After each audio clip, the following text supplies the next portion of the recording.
দীৰ্ঘদিনীয়া দাবী আছিল BTADৰ পৰা গাঁও এই সংখ্যাগৰিষ্ঠ গাঁওসমূহ BTADৰ পৰা কৰ্তন কৰিব লাগে। এইটো আমাৰ প্ৰথম দাবী আছিল। তাৰপিছত দাবী আছিল আমাৰ ভূমিৰ অধিকাৰ, ভাষাৰ অধিকাৰ আদিকে লৈ আমাৰ বিভিন্ন দাবীসমূহ আছিল। এই দাবীসমূহক লৈ আমি 2011 চনৰ পৰা অৱৰোহ সুৰক্ষা সমিতিয়ে এটা আন্দোলন চলাই আহিছিলোঁ আৰু এই আন্দোলনৰ পিছতো আমাৰ ভাৰত চৰকাৰ আৰু অসম চৰকাৰে আমাৰ BTADত বসবাস কৰা 22 লক্ষ অবৰো জনসাধাৰণৰ দাবীক প্ৰত্যাখ্যান কৰি তেওঁলোকে 3খনকৈ চুক্তি স্বাক্ষৰিত কৰিলে। 3খনকৈ চুক্তি স্বাক্ষৰিত কৰাৰ পিছত আমাৰ অসম চৰকাৰৰ লগত এটা বৈঠক অনুষ্ঠিত হৈছিল। এই বৈঠকত অসম চৰকাৰে আমাক এটা প্ৰতিশ্ৰুতি প্ৰদান কৰিছিল যে BTADৰ পৰা গাঁওসমূহ কৰ্তন কৰাক লৈ BTAD চুক্তি অনুসৰি আয়োগ গঠন কৰি আয়োগত আমাৰ পৰা আৰু এজন সদস্য অন্তৰ্ভুক্তি কৰিব আৰু সেইমতে তেওঁলোকে কৰিলে।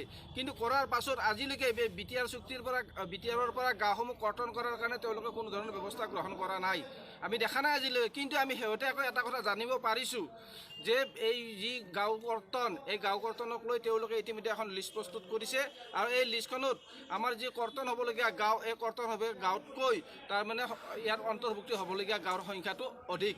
কিন্তু আমি এটা কথা অসম চৰকাৰক আৰু কমিশ্যনক আমি স্পষ্ট কৰি দিব বিচাৰিছোঁ যে অন্তৰ্ভুক্তি যদি ইয়াত হয়, যদি BTADৰ সীমা বৃদ্ধি হয়, তেতিয়ালৈকে আমি এই সিদ্ধান্ত কেতিয়াও মানি নলওঁ।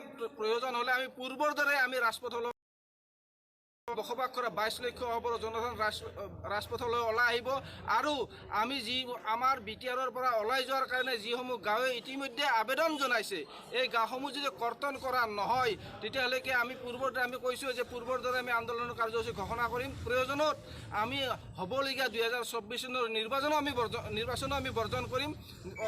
অকল লোকসভা নিৰ্বাচনেই নহয়, 2024 পিছত যিসমূহ সাধাৰণ নিৰ্বাচন অনুষ্ঠিত হ'ব, এই নিৰ্বাচনসমূহ বৰ্জন কৰিম। আমি এই গণতন্ত্ৰত আমি কেতিয়াও বিশ্বাস নকৰোঁ। আমাৰ যিসকল প্ৰতিনিধিয়ে ইতিমধ্যেই আমাৰ পৰা গৈ তেওঁলোকে হৈ লোকসভাই হওক বা আমাৰ কোকৰাঝাৰেই হওক য'ত প্ৰতিনিধিত্ব কৰি আছে, তেওঁলোকে আজিলৈকে আমাৰ হৈ কোনো ধৰণৰ মাত মতা নাই, আমি দেখা নাই। গতিকে আমি এই গণতন্ত্ৰত কোনো ধৰণৰ বিশ্বাস নকৰি আমি এই নিৰ্বাচন আমি বৰ্জন কৰাৰ আমি এটা সিদ্ধান্ত গ্ৰহণ কৰিছোঁ আৰু আমি অসম চৰকাৰক সকীয়াই দিছোঁ যে 2024 চনৰ নিৰ্বাচনৰ আগত যদি BTADৰ পৰা আমাৰ অবৰো সংখ্যাগৰিষ্ঠ গাঁওসমূহ কৰ্তন নকৰে তেতিয়াহ'লে আমাৰ BTAD পুনৰ অগ্নিগৰ্ভ হৈ পৰিব। ইয়াৰ বাবে কিন্তু অসম চৰকাৰ আৰু BTADৰ পৰা গাঁও কৰ্তন আৰু অন্তৰ্ভুক্তি আয়োগ দায়ী হ'ব।